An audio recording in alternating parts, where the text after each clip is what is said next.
బంగారు పండ్లు అనేటువంటి అనుదిన వర్తమాన కార్యక్రమం చూస్తున్న మీ అందరికీ ప్రభువైన యేసుక్రీస్తు వారి శ్రేష్టమైన నామంలో వందనాలు శుభములు తెలియజేసుకుంటున్నాను. ఈరోజు మనము ధ్యానం చేస్తున్న దేవుని యొక్క మరొక నామము జెహోవా ఇమ్మెకు అనేటువంటి మాటని జ్ఞాపకం చేసుకుందాం ఈరోజు. అంటే యెహోవా నీకు తోడై ఉన్నాడు అనేటువంటి మాట. మన దేవుడు మనకు తోడుగా ఉంటే ఎన్నో అద్భుతాలు జరుగుతాయని దేవుని యొక్క లేఖనంలో మనం చూస్తూ ఉంటాం. ఈ లోకంలో ఒక మనుషుడే ఇంకొక మనుషుడికి తోడుగా ఉంటే ఇద్దరు కలిస్తే ఏదైనా పనులు చేయగలుగుతూ ఉంటారు కదా.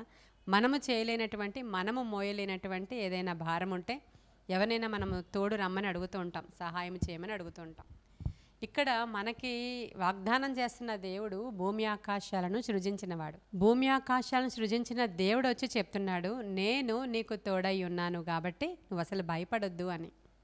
న్యాయాధిపతుల గ్రంథంలో మనం చూస్తాము 6వ అధ్యాయంలో గిద్యోను అనేటువంటి ఒక మనుషుడు మనకు కనబడతాడు. మిద్యానీయులు ఇజ్రాయేలీల్ని బాగా హింస పెట్టి చెరలో, భయంకరమైన చెరలో కొన్ని సంవత్సరాలుగా మగ్గిపోతున్నటువంటి సమయంలో వారి దగ్గర ఆహారం కూడా కరువైపోయినటువంటి స్థితిలో శత్రువు భయముతో ఒకానొక దినాన గిద్యోను అనేటువంటి వ్యక్తి గానుగ చాటున గోధుమలు దొళ్ళగొట్టుకుంటూ ఉంటాడు.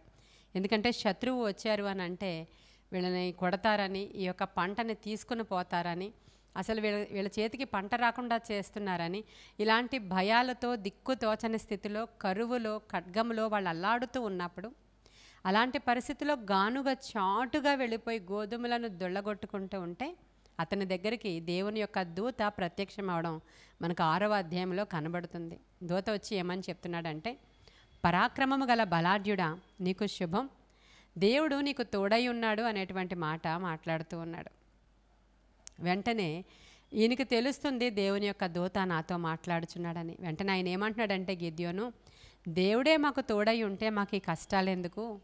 మా పితరులతో ఇన్ని వాగ్దానాలు చేశాడు దేవుడు, ఈ వాగ్దానాలు ఏమైపోయినాయి? మా పితరులు ఆహా ఊహో అని చెప్పారు మా దేవుడి గురించి, కానీ మా జీవితంలో ఏం జరిగింది? దేవుడు తోడై ఉంటే మాకు ఈ కరువు ఎందుకు? మా మీద ఈ శత్రువు ఎందుకు? మా మీద ఉన్న ఈ భారం ఎందుకు? మేమెందుకు బానిసల్లాగా బ్రతుకుతున్నాము? శత్రువు ఎందుకు రెచ్చిపోతున్నాడనే అర్థమిస్తూ అడుగుతూ ఉన్నాడు గిద్యోను. అయితే ఆ మిద్యానీయుల మీదకి నీవు వెళ్ళు, నీవు జయిస్తా వాళ్ళని అని చెప్పినప్పుడు, నేనే పాటి వాడని, అసలు నా గోత్రం ఏ పాటిది? అల్పమైన గోత్రములో నుంచి వచ్చాను నేను ఎలా చేస్తాను ఈ యుద్ధము? నాకేమొచ్చు అనేటువంటి మాటలు గిద్యోను మాట్లాడుతూ ఉన్నప్పుడు ఈ 6వ అధ్యాయము 16వ వచనంలో మీరు చూస్తారు. ఆయన ఏమంటాడంటే, నేను నీకు తోడయుందును గనుక అంతటి మిద్యాను సైన్యాన్ని కూడా ఒక్క మనుషుని హతం చేసినట్లుగా చేసేస్తావు, నువ్వు బయలుదేరు అని చెప్తున్నాడు దేవుడు. నేను నీకు తోడై ఉన్నాను కాబట్టి ఒక్క మనుషుని హతం చేసినట్లు మిడతల దండంత విస్తారమైన మిద్యాను సైన్యాన్ని నువ్వు హతము చేస్తావు అని చెప్పిన మాట. ఈరోజు మనం ధ్యానం చేస్తున్నటువంటి ఈ యొక్క హీబ్రూ వర్డ్ జెహోవా ఇమ్మెకు అనేటువంటి మాట, అంటే దేవుడు మనకి తోడై ఉన్నాడు అనేటువంటి మాట. ఇప్పుడు ఈ యొక్క గిద్యోనికి యెహోవా తోడుగా ఉన్నారు గనుక ఒక మనుష్యుని హతము చేసినట్లుగా మహాసైన్యాన్ని నువ్వు హతము చేస్తావు అన్నట్టే ఈరోజు మనం ఎవరి మీదకి యుద్ధానికి వెళ్ళక్కర్లేదండి. కానీ మనకున్నటువంటి సమస్యలు, మనకున్న ఇరుకులు, ఇబ్బందులు, భయంకరమైన శోధన, శత్రువు యొక్క చెర, ఆ శత్రువు ఏదో ఒక రూపంలో, అప్పు అయినా సరే అది శత్రువే నీకు, వ్యాధి అయినా సరే అది శత్రువే నీకు, ఏ విధమైనటువంటి కోర్టు కేసులైనా అవి శత్రువులే నీకు, ఒక సమస్య అది నీకు శత్రువే. కాబట్టి అలాంటి సందర్భంలో ప్రభు మాట్లాడుతున్నాడు, మనుషులను ఆశ్రయించావేమో, ఒకవేళ మనుషులు ఉన్నంతసేపు పర్వాలేదులే ధైర్యంగా ఉంది అనుకున్నావేమో, ఈరోజు ఎవరు నీకు సహాయం చేసేవారు లేరేమో, నీ సమస్యను బట్టి అందరూ దూరం అయిపోయారేమో, నేను నీకు తోడై ఉంటాను అనేటువంటి మాట చెప్తున్నారు దేవుడు. హల్లెలూయా! ఎంత గొప్ప వాగ్దానం అండది. ఎన్నో వాగ్దానాలు ఉన్నాయి బైబిల్ గ్రంథంలో, అన్ని వాగ్దానాల కంటే ఇది చాలా గొప్ప వాగ్దానము అంటాను నేను. ఎందుకంటే దేవుడే స్వయముగా వచ్చి నేను నీకు తోడుగా ఉంటాను, నేను నీకు తోడై ఉన్నాను అనేటువంటి మాట గొప్ప వాగ్దానం కాదా? అలాగే గిద్యోను బయలుదేరతాడు. రకరకాల పరిస్థితులు దాటుకున్న తర్వాత అసలు నీవే నాతో మాట్లాడుతున్నావు, నీవే నాకు జయమిస్తావు అనడానికి కొన్ని సూచనలు చూపిస్తావా అని దేవునికి కొన్ని పరీక్షలు పెడతాడు. వాటన్నిటిలో కూడా దేవుడు ప్రూవ్ చేసుకున్నప్పుడు గిద్యోను యుద్ధానికి బయలుదేరాడు. వెళుతున్నప్పుడు 10,000 మందిని పట్టుకొని బయలుదేరి వెళ్ళినప్పుడు ఇన్ని వేల మంది ఎందుకయ్యా? 30,000 మంది ఎందుకయ్యా, 10,000 మంది ఎందుకయ్యా, ఎందుకు ఇన్ని వేల మందిని పట్టుకుని బయలుదేరుతున్నావు నువ్వు? వాళ్ళందరి వల్ల నాకు జయం కలిగిందని రేపు పొద్దున్న అనుకోవడానికి నేను నీకు తోడుగా ఉన్నాను కాబట్టి అంతమంది మనుష్యులు నీకు అక్కర్లేదు. కేవలం 300 మందిని పట్టుకుని బయలుదేరి అంటాడు ఆయన. అక్కడ చూస్తే శత్రువు మిడతల దండంత లెక్కకు మించిన సైన్య సమూహం మీదకి యుద్ధానికి 300 మందిని తీసుకుని బయలుదేరి వెళ్ళాడు. అక్కడ కూడా ఆ మనుషులు ఏమీ ప్రమేయం లేకుండానే ఒక కొండ దివిటి పట్టుకుని వెళ్ళు చాలు, బోర పట్టుకుని వెళ్ళు చాలు, వాళ్ళని నేను నీకు అప్పగిస్తానని మిద్యానీయుడికి ఒక కళ చూపిస్తాడు. గిద్యోను బోర ఊదుతూ ఉండగా, కొండలు బ్రద్దలు కొడుతూ ఉండగా, దివిటి పట్టుకుని వెళుతూ ఉన్నప్పుడు ఆ మిద్యాను దండు వారిలో వారే పొడుచుకొని అక్కడే వాళ్ళు హతమైపోయి అనేకులు పారిపోయి మరలా వీళ్ళు వెనకాల వెళ్ళి వాళ్ళని తరిమి పట్టుకుని చాలా గొప్ప విజయాన్ని గిద్యోనికి దేవుడు ఇస్తాడు. ఎందుకు అంటే దేవుడు గిద్యోనికి తోడుగా ఉన్నాడు. ప్రియమైన దేవుని బిడ్డలారా, ఈరోజు మీకు కూడా ఆయన తోడుగా ఉన్నాడు. ఎంత పెద్ద మహాసముద్రమైనా మీ ఎదుట సమస్య అంత భయంకరంగా ఉన్నా కూడా ఆయన ఆశ్రయించినప్పుడు ఆయన తప్పకుండా సహాయం చేస్తాడు. కాకపోతే కొన్ని సందర్భాల్లో కొంచెం సేపు ఆగు అంటాడు ఆయన, కొన్ని రోజులు ఓపిక పట్టు అంటాడు, కొన్ని రోజులు నిలిచి ఉండు అంటాడు ఆయన, ఇంకా అధికంగా నాతో సహవాసం చెయ్యి అంటాడు ఆయన. శ్రమ కలిగినప్పుడు ఆ శ్రమలో విజయాన్ని ఇస్తాడు ఆయన. మరి ఇక్కడ వీళ్ళకి శ్రమ కలిగింది. ఈ శ్రమ కలుగుట దేవుడు అతి సమీపంగా, అంటే ఈ శ్రమ ఎందుకు కలిగిందంటే గిద్యోనుకు ముందున్నటువంటి పితరులు అందరూ కూడా దేవునికి విరోధం అయిపోయి దేవుణ్ణి నిర్లక్ష్యం చేసి అలక్ష్యం చేసి దేవునితో ఆటలాడుకున్నారు.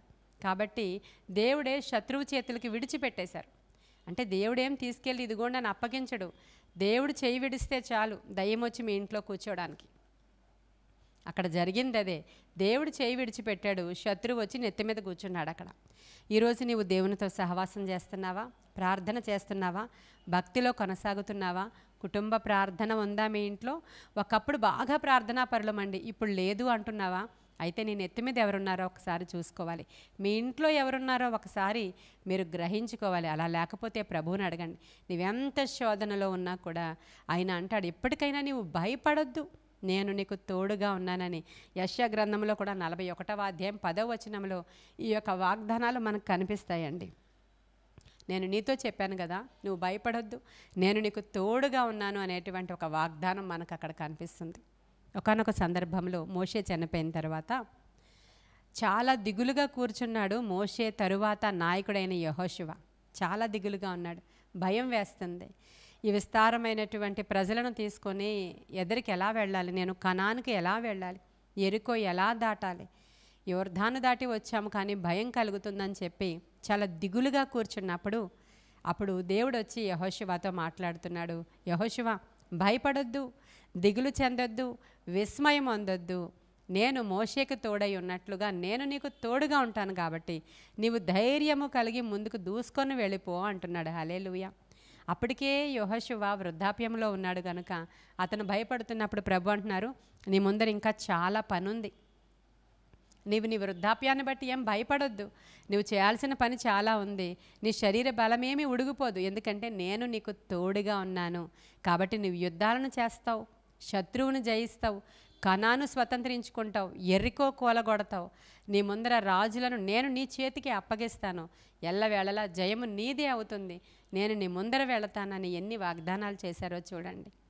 నూతన నిబంధనలో కూడా ఇమ్మానుయేలు దేవుడు మనకి తోడుగా ఉన్నాడు అని రాయబడి ఉందండి. ఇమ్మానుయేలు అనే మాటకు అర్థం ఏంటంటే దేవుడు మనకి తోడుగా ఉన్నాడు అని అర్థం. హల్లెలూయా. ఈరోజు ఇమ్మానుయేలు దేవుడు నీకు తెలుసా? ఆయన నీకు తోడుగా ఉన్నాడా? నువ్వు తృణీకరించావా? ఒకవేళ చేయి విడిచిపెట్టావా? ఈరోజు చెప్పు, ఇమ్మానుయేలు దేవా నా ఇంటికి రండి ప్రభువా, ఇమ్మానుయేలు దైవమా నా చేయి పట్టుకోండి. నాకు కూడా యెహోషువ అలా భయం వేస్తుంది.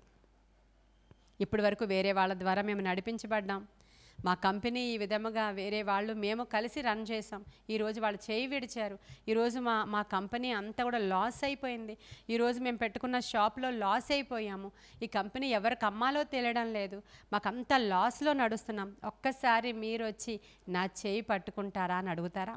ఖచ్చితంగా దేవుడు నడిపిస్తాడండి. దిగులు పడొద్దు, విస్మయం అందొద్దు అంటున్నాడు ఆయన. నిబ్బరముగా ఉండు, ధైర్యంగా ఉండు. నువ్వు చేయాల్సిందంతా ఏంటంటే నా ధర్మశాస్త్రానుసారముగా, వాక్యానుసారముగా, దేవుని యొక్క వాక్యము లేఖనాల ఆధారముగా చక్కగా ముందుకు వెళ్ళిపో. దేవుడు గొప్ప కార్యాలు చేసి నీకు ఏ లాభం ఇస్తాడంటే దేశంలో దేవుడు ఉన్నతమైన శిఖరాల మీద నిన్ను నిలవబెడతాను అంటున్నాడు. యెహోషువకి దేవుడు తోడై ఉన్నాడని తెలుసుకునేటట్లుగా నేను ఈ దేశంలో నీకు పేరును ఖ్యాతిని ఇస్తానంటున్నాడు ఆయన. ఒకవేళ దేవుడు ఒక మనుష్యుడికి తోడుగా ఉంటే జరిగేది అది. యోసేపుకి దేవుడు తోడుగా ఉన్నాడంట. కాబట్టి జరిగింది ఏంటంటే ఆయన ప్రధానమంత్రిగా చేశాడు దేవుడు. మనకి తోడుగా ఉన్నప్పుడు ప్రతి విధమైన అననుకూల పరిస్థితులు పక్కన చుట్టూరు ఉంటాయి, కానీ వాటన్నిటి నుంచి దేవుడు విడిపించడానికి సమర్థుడు. ఎందుకంటే ఈయన తోడుగా ఉన్నాడు కాబట్టి, ఆయన చేపట్టుకుని నడిపిస్తున్నాడు కాబట్టి, ఆయన యొక్క సెక్యూరిటీ నీకు ఉంది కాబట్టి, ఆయనే అంతటి సృష్టికర్త, భూమి ఆకాశాలను సృజించిన వాడు నీతో ఉన్నాడు కాబట్టి ఇంకా దేనికి భయపడాలి, మనం దేనికి వెరవాలి? కాబట్టి ఇటువంటి గొప్ప దేవుని యొక్క సహాయం ఈరోజు ఎక్స్పెక్ట్ చేస్తున్నారా? గిద్యోనుకు జయమిచ్చిన అదే దేవుడు, యెహోషువకి జయమిచ్చిన దేవుడు, ఇమ్మానుయేలు దేవుడు మనకి తోడుగా ఉండి నడిపించడానికి ఇష్టపడుతున్నాడు. కాబట్టి కొన్ని మాటలు మీరు ధైర్యం తెచ్చుకోవాలని ఇప్పుడే లేచి ప్రభు యొక్క చేయి మీరు పట్టుకోండి. ఆయన నీ చేయి పట్టి నడిపిస్తాడు. ఆయన సహాయం మనకి ఎంతైనా అవసరం. ఈరోజు యెహోవా ఇమ్మెకుగా మన పంచలో దేవుడు గొప్ప కార్యాలు జరిగించాలని ఆశపడుతూ ఉన్నాడు. ఈ కొన్ని మాటలు దేవుడు మన వెనుకడిలో దీవించునుగాక. ఆమేన్. ప్రార్థన చేసుకుందామా? మహాపరిశుద్ధుడవైన తండ్రి, మహోన్నతుడవైన దేవానికి వందనాలు. నిత్య నివాసి సత్యస్వరూపినికి వందనాలు. నీ గొప్ప కార్యాలు బిడ్డల పక్షముగా జరిగించండి, తోడుగా ఉండండి, ధైర్యం ఇవ్వండి, ఆత్మకార్యాలు జరిగించండి. తోడుగా ఉన్నప్పుడు సముద్ర జలాలను వారు దాటగలుగుతారు ప్రభా. తోడుగా ఉన్నప్పుడు అగ్ని వారిని ఏమీ చేయదు ప్రభా. జలములలో బడి వారు వెళ్ళినా ఆ జలములు వారిని ముంచవని లేఖనం సెలవిస్తూ ఉండగా గొప్ప కార్యాలు బిడ్డల పక్షముగా జరిగించి మీరు మహిమ పొందుకోమని, ఆత్మశక్తితో ధైర్యముతో నీ బిడ్డలను నింపమని యేసయ్య శ్రేష్ఠ నామంలో అడుగుచున్నాము తండ్రి. ఆమెన్. God bless you.